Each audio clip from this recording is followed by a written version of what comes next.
हूँ साथ। मैं इस वक्त तहसील शाम में मौजूद हूँ और आप मेरे अकब में देख सकते हैं कि खानखोड़ के पानी में जो बहाव है वो बहुत ज़्यादा हो गया है। हमारे इत्तलाआत के मुताबिक ऊपर जो गौरबन के इलाके हैं वहाँ पे सैलाबी जो रेलें हैं वो बहुत ज़्यादा हो गई है, मुख्तलिफ इलाकों से निकल चुके हैं और कुछ जगहों पे नुकसानात भी हुए हैं। लोगों के घर जो हैं वो उजड़ चुके हैं और इसके अलावा ज़्यादातर लोग जो हैं वो बेघर हो चुके हैं। मैं इस वक्त तहसील बिशाम में मौजूद हूँ और मेरे साथ इस जो बिशाम खुर्शीद शाह मौजूद हैं। इनसे बात करेंगे कि प्रिकॉशन के हवाले से, एहतियाती तदाबीर के हवाले से इन लोगों ने क्या इक़दाम किए हैं। खुर्शीद साहब ये बताइएगा कि सैलाबी रेला जो है उन्होंने तो ऊपर के इलाकों में बहुत ज़्यादा नुकसान कर दिया है।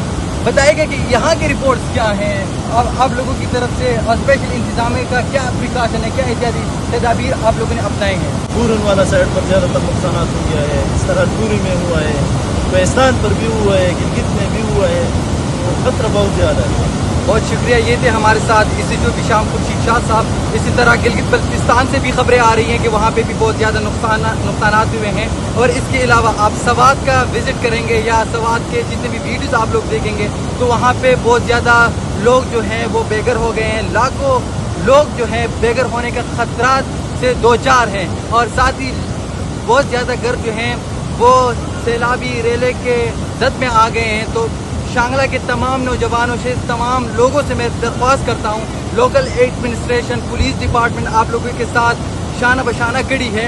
आप लोगों से यही एक दरख्वास्त है कि सैलाबो रेले जो हैं इनके करीब नहीं जाना है, इंडस रिवर के करीब नहीं जाना है, खानखोड़ के करीब नहीं जाना है। अपनी कीमती जानों को जो है वो ज़ाया नहीं करना है और अपने जानों की फ़िक्र करनी है।